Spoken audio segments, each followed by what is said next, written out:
हाँ इधर ध्यान दो, तुम्हारा क्वेश्चन है तीन, तीन में दो को क्वेश्चन है, ए और बी। ए नंबर में देखो, नेपथलीन को रखा रहने देने पर यह समय के साथ कुछ भी ठोस पदार्थ छोड़े बिना अदृश्य हो जाता है। हाँ, तो समझ लो क्या हो रहा है कि एक जादूगर, जादूगर देखिए ना, जादूगर खेल दिखाता है, या फिर जो जादू टोनका मोनका का काम करता है, बोलते हैं ना काली शक्ति है इसके अंदर, डायन है, भूत है, प्रेत आत्मा है, उसके निकाल देंगे। तो वो क्या कर रहा है ना, एक नेपथुलिन ले लेता है, उसकी छोटी छोटी गोली जैसा होता है, ठीक है, लोटी में रख लेगा। हाँ ठीक है, उसके बाद देखेगा, देखो इसका अंदर से कैसे आत्मा तो निकलेगा। हाँ मतलब कुछ गायब करके दिखा देगा। बोले नेपथलीन को रखा देने पर, मतलब कि रखा रहने देने पर समय के साथ कुछ भी ठोस पदार्थ छोड़े बिना अदृश्य हो जाता है, मतलब वो धीरे धीरे गायब हो जाता है। तो ये वाला जो है ना, जो मैजिक दिखाता है जादूगर के लिए, ये बहुत काम का चीज है, ताकि वो जादू सिखाएगा। जादू में क्या होता है, गायब करके दिखाता है ना, तो ये तो ऑटोमेटिक गायब होने वाला चीज है, ठीक है। और जो तंत्र मंत्र मतलब विद्या करता है, उसके लिए भी ये जो नेपथुलिन है बहुत ही फायदा वाला है। ठीक, असल में देखो नेपथुलिन की प्रॉपर्टी ही वैसा है कि ये गायब हो जाता है। तो तुम क्वेश्चन तो समझ में आ गया। अब इधर देखो इसका आंसर ना, क्योंकि नेपथलीन एक ऊर्ध्वपातनशील पदार्थ है। ठीक, नेपथलीन कैसा पदार्थ है? हाँ, ऊर्ध्वपातन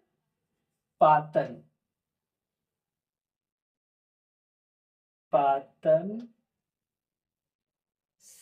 पदार्थ है। अब बोलो ऊर्ध्वपातन का मतलब क्या समझती है? बोलो ऊर्ध्वपातन का मतलब? जो हाँ बोलो जो उल्टी गायब हो जाना,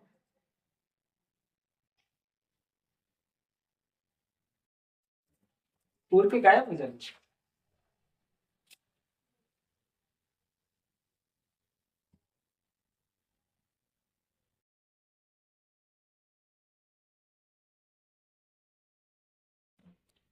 देखो ऊर्ध्वपातन क्या होता है, कोई ठोस पदार्थ रहेगा, ठीक, और वो डायरेक्ट गैस बन जाएगा, मतलब द्रव बनेगा ही नहीं, ठोस से डायरेक्ट क्या बन जाएगा? गैस। तो इस प्रक्रिया को कहते हैं ऊर्ध्वपातन। ठीक, उस प्रक्रिया को क्या बोलते हैं? ऊर्ध्वपातन। तो जो यहाँ पे मेरा दिया है क्वेश्चन में नेपथुलिन, क्या दिया है? नेपथलीन। ये भी एक ऊर्ध्वपातनशील पदार्थ है, मतलब ये रहता है ठोस अवस्था में और बिना तृण अवस्था में बदले डायरेक्ट बन जाता है गैस अवस्था में, इसीलिए इसको कहा जाता है ऊर्ध्वपातनशील। तो अब जैसे देखो जादूगर क्या करेगा, एक ऊर्ध्वपातनशील का गोली लेगा, जैसे मान लीजिए ऊर्ध्वपातन, ठीक है, अब तुमको इस तरह आगे तरफ रख देगा, ऐसे रख देगा। अब बोलेगा हम इसको गायब करके दिखा दें, ठीक है, ऐसे ऐसे झूठे झूठे करेगा, मंत्र वगैरह मारेगा, ऐसे ऐसे करेगा, और धीरे धीरे ये क्या होगा, ये तो अभी ठोस था, अब ये गैस बनेगा ही नहीं, नहीं गैस बनेगा, द्रव नहीं बनेगा, और डायरेक्ट भाप बन के उड़ना शुरू हो जाएगा, जिस तरह कपूर में होता है, कपूर को जलाने से होता है, और ये ऑटोमेटिक, ठीक। तो इसलिए ऊर्ध्वपातन जो है, नहीं हाँ नेपथुलिन जो है, वो समय के साथ बिना कुछ द्रव या कुछ चीज छोड़े बिना गैस बन के उड़ जाता है, तो मतलब कि खत्म हो गया, तो वो अदृश्य हो गया, मतलब गायब हो गया। तो ये वाला यही तक था, ठीक है। अब देखो इसका बी नंबर, ये ए नंबर हो गया, अब देखो बी नंबर। बी नंबर है, हमें इत्र की गंध बहुत दूर बैठे हुए भी पहुंच जाती है, क्यों? इत्र मतलब वही परफ्यूम वगैरह हम लोग लगाते हैं। तो लिखा इत्र में वाष्पीकरण की दर बहुत अधिक होता है। इत्र तो बता दिए, परफ्यूम वगैरह को हम लोग इत्र बोलते हैं, है ना। और इस इत्र में वाष्पीकरण की दर बहुत अधिक होती है, ठीक, वाष्पीकरण की दर बहुत ज्यादा होगा, बहुत जल्दी समय में यह वाष्पीकरण हो जाएगा। वाष्पीकरण समझ गई होगी, भाप बन के उड़ना, और जहां जहां भाप होता है वाष्पीकरण भी होती है, क्या बोलते हैं, शीतलता होती है, अधिक होती है, और यह आसानी से वायु में विसरित हो जाती है, ठीक। सुनो विसरित का मतलब क्या होता है? विसरित का मतलब होता है, इसे लिखना है विसरित इधर से, ठीक। विसरित का मतलब होता है एक वायु में यहाँ पे इत्र का गंध है, ये इत्र का कण है, ठीक। ये क्या है? इत्र का कण। विसरित का मतलब देखो, एक हवा का झोंका इधर से आएगा, इसको ठेल के यहाँ ले जाएगा, ठीक। और फिर ये ठेल ठेल के ठेल ठेल के ठेल ठेल के ठेल ठेल के ठेल ठेल के ठेल ठेल के यहाँ तक चला जाता है। मतलब ये इसको इधर से ठेलेगा, फिर इधर से ठेलेगा, इधर से ठेलेगा, इधर से ठेलेगा, इधर से ठेलेगा, इधर से ठेलेगा, इधर से ठेलेगा, इधर से ठेलेगा। हर बार कंटू क्या होगा बोलो ना? हिलाते जाएगा। तो ये किस मतलब ये लिफ्ट जैसे जाता है, ये मतलब इत्र है। इत्र का कण देखो यहाँ था, मतलब यहाँ पे कोई एक लड़की या लड़का था, ठीक। कोई लड़की या लड़का था जो कि इत्र लगाया हुआ था, और बगल में यहाँ पे भी और भी हम बोल सकते हैं कोई लड़का या लड़की होगा, ठीक। तो इत्र लगाया, ये इसका इत्र का परफ्यूम का सुगंध इसके पास पहुंच गया, है ना, ठीक है। तो ये किस वजह से पहुंचा? यहाँ पे देखो, यहाँ वाला ये इत्र का कण था, इसको ठेल दिया हवा तो यहाँ आ गया, फिर ये हवा ठेला तो यहाँ आ गया, है ना, फिर इसको ठेला इधर आ गया, इधर आ गया, इधर आ गया, इधर आ गया, इधर आ गया, इधर आ गया। इसी गुण को बोलते हैं विसरण, विसरित। मतलब धीरे धीरे फैलते जाना, धीरे धीरे। अब सिर्फ एक डायरेक्शन पे नहीं फैलेगा, जैसे ये इत्र का कण है ना, इधर भी जाएगा, इधर भी जाएगा, इधर भी जाएगा, चारों तरफ धीरे धीरे क्या होगा बोलो ना? फैलेगा। हाँ, फैलेगा इस तरह से। इस गुण को क्या बोलते हैं बोलो? विसरण। तो इत्र में वाष्पीकरण सबसे तेजी से होगा, ठीक। वाष्पीकरण सबसे जैसे वाष्पीकरण हो गया तो वाष्पीकरण में क्या होता है कि गैस बन जाता है। अब ये जो इत्र का कण है वो गैस का रूप में है। किस रूप में है? और गैस का विसरण सबसे ज्यादा होता है। विसरण मतलब ये एक जगह से दूसरी जगह उड़ उड़ के फैलता ज्यादा है ना। तो ये हो गया। उसके बाद देखो, अतः इसकी गंध बहुत दूर बैठे रहने पर भी हमारे पास पहुंच जाती है। तो अगर हम बहुत दूर में भी बैठेंगे, अगर कोई इत्र लगाया है तो भी उसका सुगंध हमारे तक पहुंच जाती है। समझ में आया? तो इसमें दो चीज याद रखना, इत्र का वाष्पीकरण तेजी से होता है, जब वो भाप बन जाएगा उसका विसरण भी बहुत तेजी के साथ होगा। इसलिए अगर कोई दूर में भी आदमी बैठा है ना, तो उसके पास इत्र या परफ्यूम का सुगंध होनी चाहिए। देखो यहाँ निम्नलिखित पदार्थों को उनके गुणों के बीच बढ़ते हुए आकर्षण शक्ति के अनुसार बताना है, ठीक। ए नंबर में देखो जल है, ए नंबर में क्या दिया है? जल। और बी नंबर में चीनी, ठीक। 2 नंबर में चीनी, और 3 नंबर में मतलब सी नंबर पे ऑक्सीजन। ऑक्सीजन, ठीक। जल, चीनी और ऑक्सीजन। इधर सुनो, आंसर बता रहे हैं। हाँ देखो, जल ये द्रव है, ठीक। जल क्या है? ऑक्सीजन गैस है। ऑक्सीजन क्या है? गैस। इसी गैस को हम लोग सांस के रूप में लेते हैं, जिसको बोलते हैं O2। और चीनी हमारा ठोस है। चीनी क्या है? ठोस है। तो सुनो, गैस का कण दूर दूर में रहता है, ठीक। गैस का कण, ठोस का कण एकदम सामने सामने रहेगा, और द्रव का कण बीच में रहेगा, माध्यम में, ना ज्यादा दूर ना ज्यादा सामने। तो ये हम दिखाएंगे कण को, ये दूर में है, ये एकदम सामने है, और ये माध्यम में। तो उसी में बताना है कि कणों के बीच बढ़ते हुए आकर्षण के अनुसार बोल रहा है।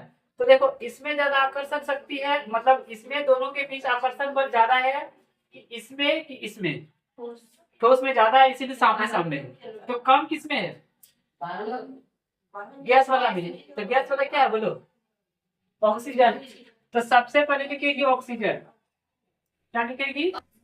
ऑक्सीजन, क्योंकि ये गैस है, इसका कण दूर दूर में रहता है, ठीक है। ऑक्सीजन के बाद क्या होगा बोलो? द्रव होगा, मतलब कि जल। द्रव मतलब जल। और उसके बाद चीनी। चीनी क्योंकि ठोस है। हो गया। तो इसका कम होता है और इसका ज्यादा होता है, तो ज्यादा तरफ में घुमा देंगे।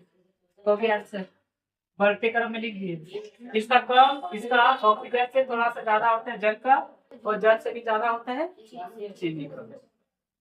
अब 5 नंबर समझो। हाँ, ठीक, 5 नंबर VBI परीक्षा में क्वेश्चन आएगा 101% आएगा। एक नंबर रहेगा तो भी, सब्जेक्टिव रहेगा तो भी, और ऑब्जेक्टिव रहेगा तो भी क्वेश्चन आएगा। 25 डिग्री में जल की कौन सी भौतिक अवस्था होती है बोलो? 25 डिग्री रहेगा ना, तो वो द्रव अवस्था में रहेगा, मतलब पानी। कौन सी अवस्था रहेगा? पानी। ठीक, ये तो जानती है ना। उसके बाद देखो, और 0 डिग्री, कितना डिग्री? 0 डिग्री में ठोस बन के रहता है, जिसको बर्फ भी बोल सकते हैं। क्या बोल सकते हैं? बर्फ। और 100 डिग्री, 100 डिग्री में कितना रहेगा बोलो ना? वाष्प, मतलब जिसको गैस भी बोल सकते हैं। समझ में? ये तो पहले पढ़ा है। तो 25 डिग्री में है द्रव अवस्था, ठीक है। 0 डिग्री पे अवस्था मतलब, और 100 डिग्री पे वाष्प अवस्था। यहाँ तक बेटा थी। तो देखो, जल कमरे के नहीं, हाँ, जल कमरे के ताप पर द्रव है। ठीक, क्वेश्चन है, पुष्टि करे जो जल होता है ना, ठीक है, ये कमरे के ताप पर द्रव रहेगा।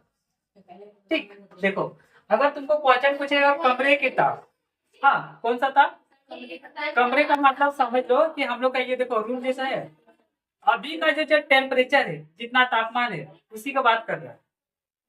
हाँ, अभी मान लो सिर्फ ये कितना होगा, गर्मी है तो 30 होगा, 40 होगा, 45 होगा, इतना डिग्री की ही बात कर रहा है। हाँ, तो मतलब सोच लो ना कि रूम का टेम्परेचर ठंडा का दिन में 9 रहता है।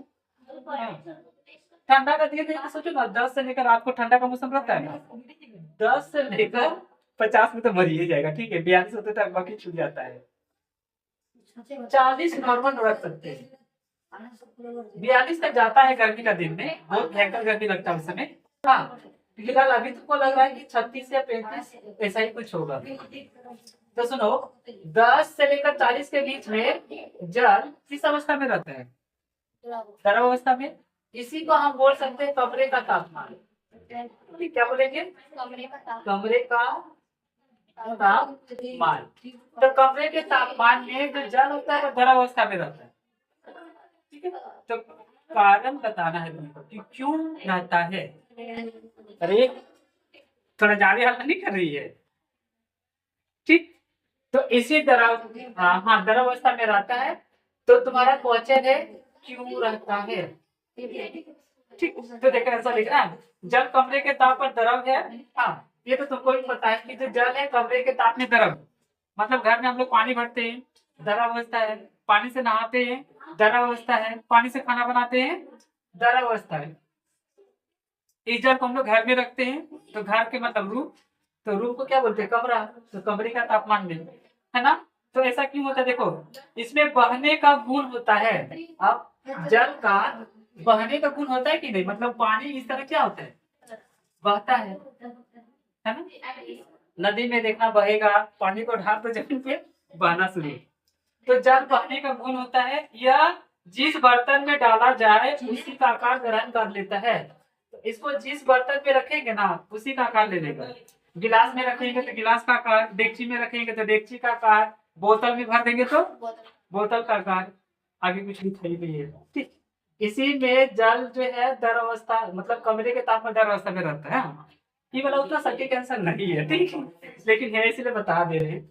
अरे ये क्वेश्चन ऐसे भी तो परीक्षा में पूछता नहीं है, इसीलिए ना सटीक आंसर भी बोला है, ज्यादा अच्छा है, अच्छा मतलब ज्यादा आंसर अच्छा नहीं है तो बुरा भी नहीं बोल सकते हैं। ठीक, ये ज्यादा ही खराब आंसर है तो, पर जो मेन पॉइंट लिखना चाहिए ना, उस पॉइंट में नहीं है।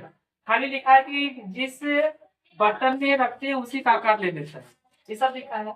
लिखना चाहिए सर, कणों के बीच आकर्षण शक्ति कम होता है कि ज्यादा होता है ना। उसको संपीड़न कर सकते हैं कि नहीं, गतिज ऊर्जा कितना होता है, सब मेन आंसर होता है। जो कि लिखा गया है, जैसे तैसे आंसर नहीं होगा।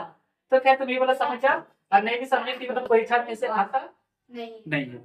बस क्वेश्चन बोल दिया है कि जल जो होता है वो द्रव अवस्था में होता है, वो तुम देखती भी है, इसलिए समझ में आया तो भी ठीक, समझ में नहीं आया तो भी ठीक। आगे देखो, लोहे की अलमारी कमरे के ताप पर ठोस होता है। ये भी ए नंबर था, और बी नंबर भी क्वेश्चन है कि जो लोहे की अलमारी होती है, है ना। लोहे की अलमारी तो लोहे का ही रहेगा, और कमरे की तापमान मतलब वही इतना ही तापमान पे ठोस रहता है, वो तो हम जानते हैं, जैसे कि भैया बोले तो ठोस है ना। उसके बाद गेट को भी क्या है, ठोस है। इसमें देखो क्या लिखा है, लोहे की अलमारी कमरे के ताप पर ठोस होते हैं क्योंकि इसमें दृढ़ता का गुण अधिक है। हाँ, एक पॉइंट सही लिखा है। बी नंबर में बोल सकते हैं कि दृढ़ता का गुण होता है, ठीक है। दृढ़ता का गुण, दृढ़ता का गुण का मतलब ये इसका एक निश्चित आकार होता है, इसके कण एकदम सामने सामने होता है। इसका कण हम ना अपने हाथ से तो दूर कर ही नहीं पाएंगे।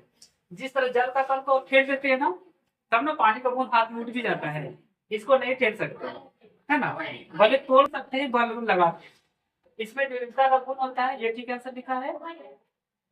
इसका आकार निश्चित होता है। दूसरी बात, इसकी जो आकार होती है, ठीक, जो आकार होती है वो भी क्या होता है, निश्चित होता है। निश्चित होता है, ठीक। इसमें दो ही चीज लिखा है, लोहे की अलमारी कमरे के ताप पर ठोस इसलिए होता है क्योंकि उसकी विविधता का गुण उसमें होता है, मतलब उसमें बहाव का गुण नहीं होगा। इसमें खाना बहाव बोला, पर इसमें बहाव का गुण नहीं है, ठीक है। और इसका आकार निश्चित होता है, इसमें उसका आकार निश्चित नहीं था। इसमें अगर लिखी देते तो बेटर होता है। ये नंबर 1 बोल सकते हैं, इसमें बहाव है मतलब बह सकता है, और इसका आकार निश्चित नहीं है, मतलब बोल सकते हैं जो आकार है, ठीक, वो अनिश्चित है। आकार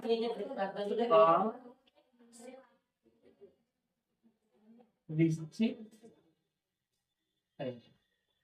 अब ये सही आंसर हो गया, ठीक। अब अगर पूछे कि आप तुम लिख सकती है कि जल कमरे के ताप के द्रव है, क्यों, क्योंकि जल बहता है और उसका आकार निश्चित नहीं। ठोस मतलब अलमारी कमरे के ताप पर ठोस है, क्यों, क्योंकि वो ड्रिल है और उसका आकार निश्चित, इसीलिए वो ठोस है।